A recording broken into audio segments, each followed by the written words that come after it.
Ar tai yra grįžimas prie tam tikros didaktinės, moralistinės literatūros supratimo? Na, nebūtinai. Teko prieš jau gerą 10-metį girdėti Česlovą Milošą kalbantį Gdansko rotušėje ir jo, tikėtina, kad mokytojai paklausė, ar jis esas patenkintas savo kūriniais, kurie yra dedami į Lenkų mokyklų programas. Milošas labai nuosekliai atsakė, kad jis pats nesas patenkintas, jam atrodo, kad tai daugiau ar mažiau atsitiktiniai tekstai, o iš tiesų reikėtų, kad mokykloje ir iš jo tekstų labiausiai būtų parenkami tie, kurie turi pozityvų nusiteikimą, kurie teigia gyvenimą, gyvenimo prasmę ir pats pacitavo eilutę, iš eilėraščio eilutę, kurią sakoma, kokia didelė laimė yra gyvenimas. Šio požiūriu mes taip pat turėtume galvoti, nors vėlgi žinoma, sudarydami vien tik pozityvę literatūros programą, teikiančią, saugančią, globojančią, mes sumažintumėm šitą perspėjančią literatūros reikšmę, vadinasi, nėra kitos išeities, kaip bandyti tuos momentus derinti, kad išliktų ne tik mūsų siekiamybės, bet ir pačios literatūros istorijos nepažeista tikrovė.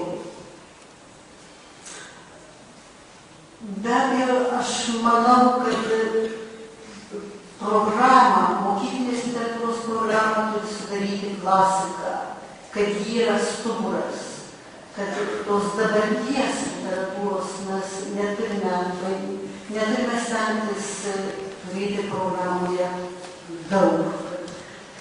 Girdžiu mokytojų balsus ir esu juos girdėjusi, kad daugelis jau iš klasikos dalykų nutolo, kad nebesuprantama Žemaitį, kad nebesusikalbame su Donelaičiu. Ir sutikčiau, kad daug ko mes galime nebesuprasti, kad galime nežinoti, kas Žemaitis Marčiuje yra koks liuoktis, bet ne čia yra problema. Svarbiausia yra tai, kad klasikoje nepasensta, neišnyksta egzistencinės žmogaus situacijos. Kaip žmogus myli ir kaip nemylimas kenčia, nors gal ir pats dėl to kaltas, koks rūpestis yra gimdymas, koks džiaugsmas yra gimusio balsas, pasisveikinimas, kokia neišsemiama yra gamta, kaip jį džiugina, kaip jį kelia, kaip jį globia, moko, kaip dramatiškai šeimoje susikerta sena ir nauja karta, kaip senesniam sunku pasitraukti ir užleisti vietą, bet ir kartu kiek gali būti susiklausimo, parėmimo, supratimo, meilės. Kaip yra įdomu justi, kokiu būdu XIX amžiaus pabaigoje žmonės kalbėjusi vienas su kitu, kaip reagavo, kaip dirbo darbus, kaip suvokė savo erdvę ir savo vertę, laiką, kaip jie gyvendavo žiemą, kaip taip šalta, kodėl taip laukdavo pavasario. Ir man atrodo, kad svarbiausia, ką mes turime perimti iš klasikos, ir yra universalijos. Tie universalieji būties dėsniai. Tik didelę patirtį sukaupę dideliais, labai erdvios prigimties arba talento menininkai pasiekia universalijas. Ir vis tiek turiu sakyti, kad mūsų Žemaitė yra didi universalistė, kad jai yra prieinamos pačios didžiausios gyvenimo universalijos, kaip prieinamos Sirvydui, Donelaičiui, Maironiui, Apučiui, Granauskui. Mokyklinėje literatūroje turėtumėm labiau žvelgti ne iš literatūros teorijos, ne iš poetikos, parinkdami visą tai universitetiniai filologijai, o iš žmogaus egzistencinių situacijų ir kiek įmanoma iš universalinių. Mes turime suprasti, kad teorijos, kurias tiek daug dėmesio buvome sutelkę, mus, sakysime, šito nelaisvų laikų, mus savaip saugojo, nes gelbėmis nuo ideologinio teroro, perėdami į eilėdarą, netgi į semiotiką. Tuo tarpu literatūra kaip pagrindinis rūpesčio šaltinis mūsų mokykloje turi atsiverti kitais dalykais, kad išvengtume šitų bendrybių, parodo, vaizduoja, skleidžia, kritikuoja, netgi demaskuoja. Nėra kūrinyje nieko, kas būtų už jo, visa, kas yra tik jame pačiame. Manau, kad kuo toliau civilizacija eis į priekį, jeigu ir ne taip sparčiai kaip dabar, mums vis mažiau reikės žinių, nors ir kalbame apie žinių visuomenę. Informacija taps vis lengviau prieinama vienu kokios mygtuko spustelėjimu. Todėl vis labiau trauks tie jokiomis žiniomis neprieinami žmogaus sąmonės dalykai, tie momentai, kur sąmonė susiriša su gyvenimu, ima su juo sugyventi, įgyja tarsi savo pamatą ir dėl to darosi saugesnė, nes pasiekia prasmę, kuri labiausiai žmogui yra duodama jo gimtąja kalba.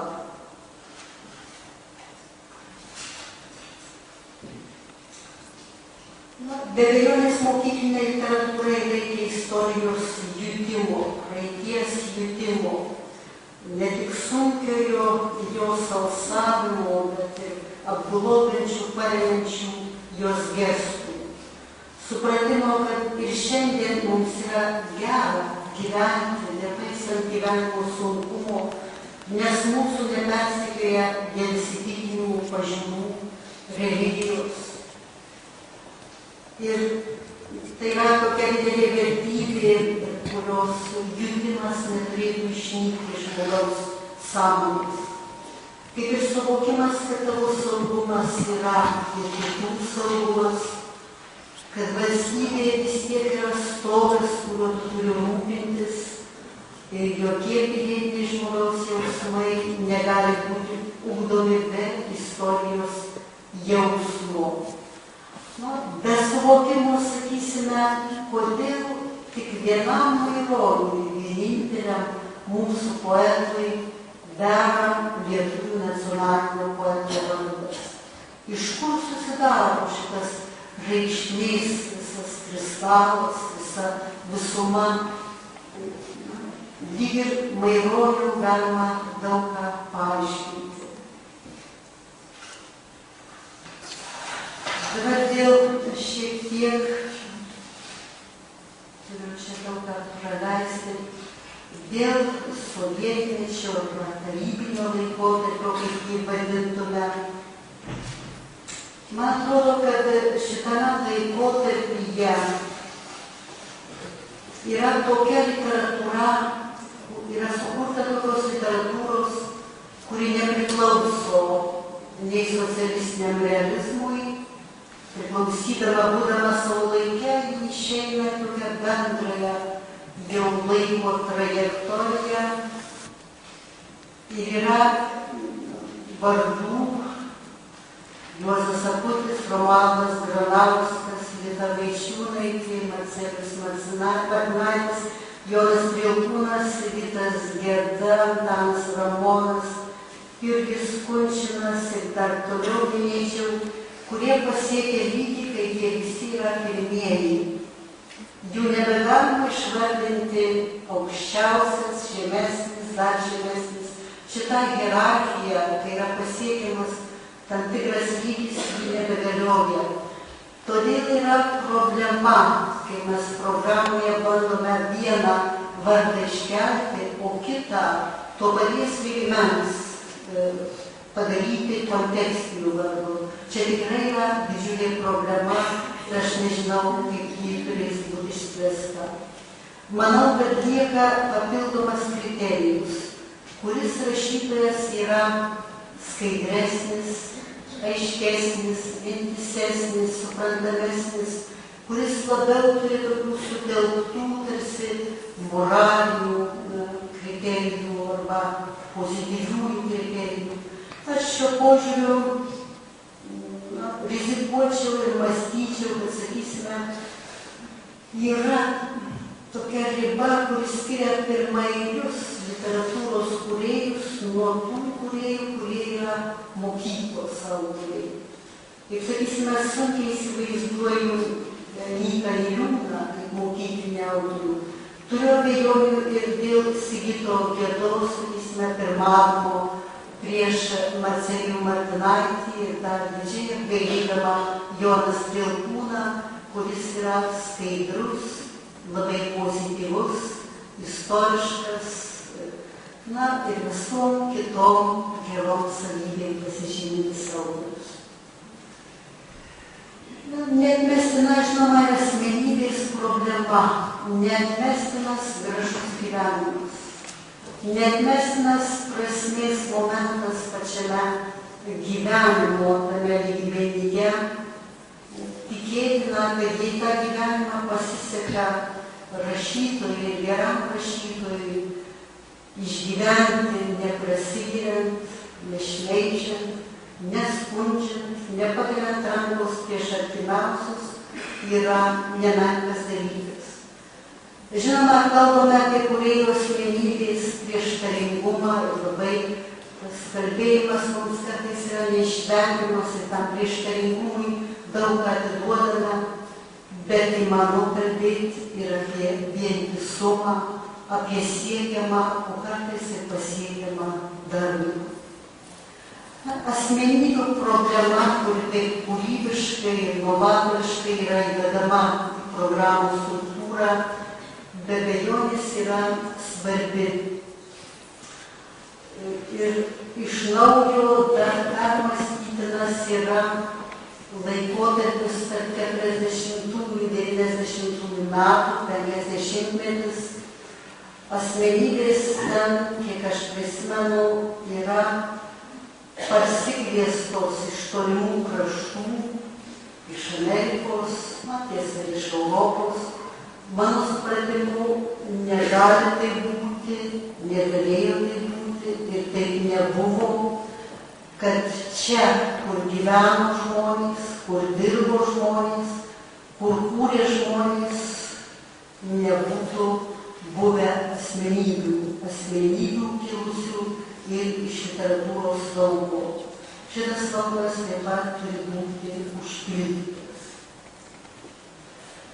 Bet pridurčiau tos literatūros labui, kad moksleiviai, gimnazistai dabartiniai yra šito laiko žmonių, kurie gyvena šitų neišvengiamų kompromisų, skaudžių praradimų, nelengvų prisitaikymų, susitaikymų ir nesusitaikymų laikų, yra šitų žmonių vaikaičiai. Tai kaip paprastai būna, vaikai šiek tiek nutolsta nuo tėvų, jie yra tiesiog per daug arti, kad jais galėtum domėtis ir atsigręžia į savo senelių gyvenimus. Tai ir psichologiškai žiūrint, tikėtina, kad mes stovime ant slenksčio, kai šitas vaikas jaunas sąmonės gali papildomai dominti. Todėl ypač vėlyvoji, vadinamoji sovietmečio literatūra, mokykloje lengvai gali būti analizuojama.